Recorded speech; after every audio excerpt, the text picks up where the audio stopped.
حضرت علی رضی اللہ عنہ فرماتے ہیں، زندگی اس کے لیے مت گزارو جس کے لیے تم زندہ ہو، بلکہ زندگی اس کے لیے گزارو جو تمہاری وجہ سے زندہ ہے۔ رکاوٹیں ان لوگوں کے حصے میں آتی ہیں جن کا یقین ہوتا ہے کہ وہ منزل تک پہنچ جائیں گے۔ اس جدید دور میں بھی انسان اسرار سے محبت کرتا ہے۔ اندیکھی، انچاہی، ان سمجھی منزلیں اسے کھینچتی ہیں۔ انسان کی سرشت ٹھہرے ہوئے پانیوں کی مانند ہے جس میں ہر قسم کا عکس پڑتا ہے۔ درختوں میں رہے تو درختوں جیسا، پہاڑوں میں رہے تو پہاڑوں جیسا، اٹل مضبوط جانوروں میں بسیرا کرے تو انہی کی مانند حیوان، اچھوں کی صحبت ملے تو فرشتہ، رذیلوں کا رنگ ملے تو شیطان۔ گناہ گونگے نہیں ہوتے، جب بھی انہیں موقع ملتا ہے وہ سزا کی لاٹھی ہاتھ میں پکڑے ایک دم ہی اس انسان کے سر پر آن برستے ہیں۔ یہ وہ خدا کی لاٹھی ہوتی ہے جو بے آواز ہوتی ہے، لیکن انسان کے ہوش لمحوں میں ہی ٹھکانے لگا دیتی ہے۔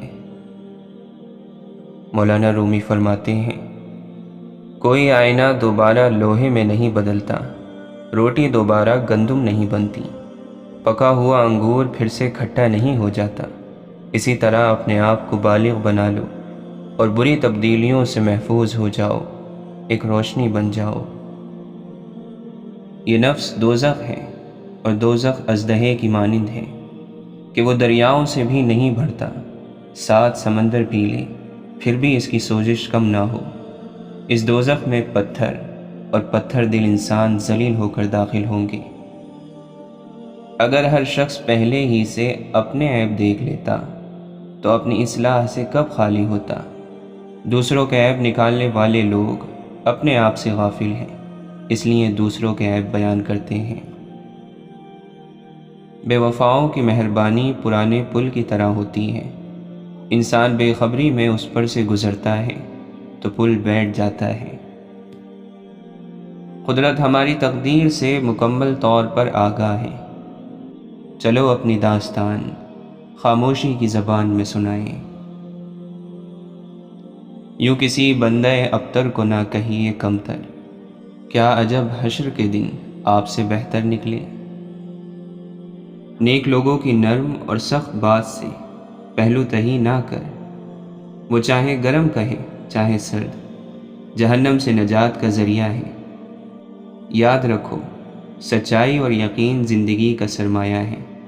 اگر دل کے باغ کا ایک تنکا کم ہو جائے تو عقل مندوں پر ہزاروں غم چھا جاتے ہیں۔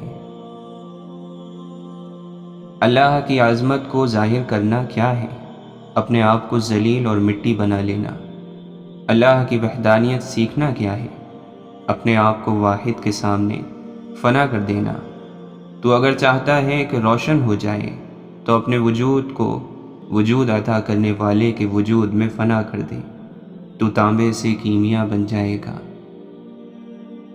آپ فرماتے ہیں، اچھی صورت دل کو متاثر کرتی ہے، جبکہ اچھی سیرت روح جیت لیتی ہے۔ اچھی سیرت آخرت تک تمہارا ساتھ دے گی۔ تو اپنی فکر سے قرآن میں تعویل نہ کر، اپنے آپ کو بدل، اپنی فکر میں تبدیلی پیدا کر۔ سخاوت اللہ سے رابطہ پیدا کرتی ہے تو مال میں برکت ہو جاتی ہے، زکوٰۃ دینے سے برکت ہوتی ہے۔ نماز کی نیکی بدی سے بچاتی ہے، نماز شیطان سے تیری محافظ ہے۔ بندے کا کام تو بندگی ہے، اس کے قبول ہونے یا مردود ہونے کے چکر سے اسے کیا کام۔ اللہ کے کام بے چوں چرا کرنے چاہیے۔ سینکڑوں ماں باپ کی بردباری اللہ کی بردباری کے سامنے ہیچ ہے۔ ان کے حلم اللہ کے حلم کے مقابلے میں ایسے ہیں جیسے سمندر کے آگے جھاگ جو کہ آتی جاتی رہتی ہے، مگر سمندر اپنی جگہ قائم رہتا ہے۔ جو کوئی ایک بہترین دوست رکھتا ہے اسے آئینے کی ضرورت نہیں۔ پیسہ خرچ کرنا سخی کے لیے مناسب ہے، لیکن عاشق کی سخاوت اپنی جان سپرد کر دینا ہے۔ اگر تو خدا کے لیے روٹی دے گا تو تجھے روٹی ملے گی، اور اگر تو خدا کے لیے جان دے گا تو تجھے نئی جان دی جائے گی۔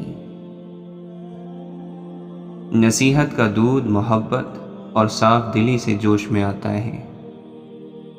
واصف علی واصف فرماتے ہیں، آپ کسی کی دعا کا اثر ہو، یہ دور ہی کسی کی دعا کا اثر ہے۔ انشاءاللہ سب ٹھیک ہو جائے گا۔ بات اب ہمارے بس کی نہیں رہ گئی، بات اب اس کے بس کی ہے۔ ہر چیز ضرور ٹھیک ہو جائے گی، کچھ عرصے بعد کی تو بات ہے۔ واصف علی واصف فرماتے ہیں، اگر آپ کو پتہ چل جائے کہ یہ حضور پاک صلی اللہ علیہ وسلم کی بات ہے، اور آپ یہ کہیں کہ اس کے علاوہ بھی زندگی جینے کا طریقہ ہے، تو یہ شرک ہے۔ ہر عمل سوچ سمجھ کر کرو، کیونکہ ہر عمل کے اندر اس کا انجام یوں چھپا ہوتا ہے جیسے بیج کے اندر درخت۔ واصف علی واصف فرماتے ہیں، لوگوں کے ساتھ رنجش بیکار ہے، تم بھی فانی وہ بھی فانی، اب جھگڑا کس بات کا؟ آپ میں اور تو میں وقت ضائع کر رہے ہیں، اور اوپر سے کچھ اور ہی ہونے والا ہے، موت سر پر کھڑی ہے۔ گناہ کی دعوت میں اتنی بات کہہ دینا کہ میں اللہ سے ڈرتا ہوں، تو صرف اتنی بات سے آپ کی بخشش پکی ہو جاتی ہے، یہ بات پکی ہے۔ جب آپ کو یہ پتہ ہو جائے کہ بہت ساری باتیں تو جواب کے قابل ہی نہیں ہوتی، تو آپ سمجھدار ہیں۔ محبت یہ نہیں کہ ایک دوسرے کو ذہنی مریض بنا دیا جائے، بلکہ محبت تو ایک دوسرے کی تھکاوٹیں سمیٹ لینے کا نام ہے۔ واصف علی واصف فرماتے ہیں، ایک بات کا بڑا خیال رکھو کہ آپ دلوں کو راضی رکھو، یہ نہ کرنا کہ لوگوں کو تکلیف دو اور خود بڑے عابد اور تہجد گزار بن جاؤ۔ ابلیس خدا کی عبادت کرتا تھا، لیکن اس کا حکم ماننے سے انکار کر گیا۔ اس نے تکبر کیا، کفر کیا، اس لیے کہ اسے انسان کی اہمیت کا شعور حاصل نہیں ہوا۔ اگر کوئی شخص یہ کہے کہ اسے مصور سے پیار ہے، لیکن اس کی بنائی ہوئی تصویروں سے پیار نہیں، تو اس شخص کو کیا کہا جائے؟ غم ہی وہ طلسم ہے جس سے عطار، رومی، رازی، غزالی اور اقبال پیدا ہوتے ہیں۔ غم ذاتی ہو تو بھی اس کی تاثیر کائناتی ہوتی ہے۔ غم کمزور انسان کو کھا جاتا ہے اور طاقتور آدمی کو بنا جاتا ہے۔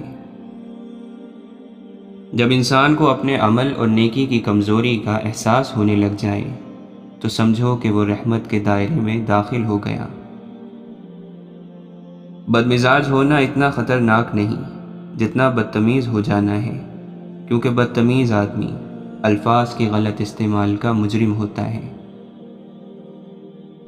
جب بھی آپ اللہ کو یاد کرتے ہیں تو آپ کو پتہ ہوتا ہے کہ میں ایک حقیقی وجود کے ساتھ بات کر رہا ہوں۔ یہ ذہانت علم اور دانش ہے جس سے انسان اللہ کو قریب تر محسوس کرتا ہے، اور عقل اور معرفت اللہ کی پہچان کا ذریعہ ہے۔ جب دل کا آئینہ صاف ہو جائے تو دل کی آنکھ کو اللہ تعالیٰ کے صفاتی نور سے ایسی نظر حاصل ہو جاتی ہے جس سے وہ شخص دل کے آئینے میں جمال الہی کا نقش دیکھتا ہے۔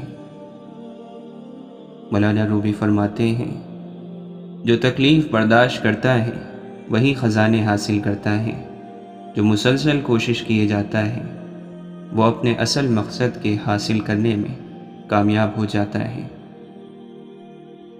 ایک آسان سی بات ہے کہ آپ دل کے ساتھ توبہ کرو تو ماضی کا کوئی حساب کتاب نہیں ہے، پھر آپ معصوم ہو گئے، معاف ہو گئے۔ آج سے نئی زندگی شروع ہو گئی، اور شروع کرنے کا انداز یہ ہے کہ آپ اللہ کے فیصلوں پر راضی رہنا اور گلہ نہ کرنا کہ یہ کیا ہو گیا، وہ کیا ہو گیا۔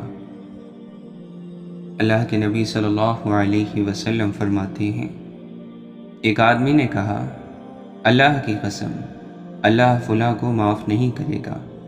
اللہ تعالیٰ نے فرمایا، کون ہے جو میرے متعلق قسم کھا کر کہتا ہے کہ میں فلاں کو معاف نہیں کروں گا، میں اس کو معاف کرتا ہوں لیکن تیرے اعمال ضائع کرتا ہوں۔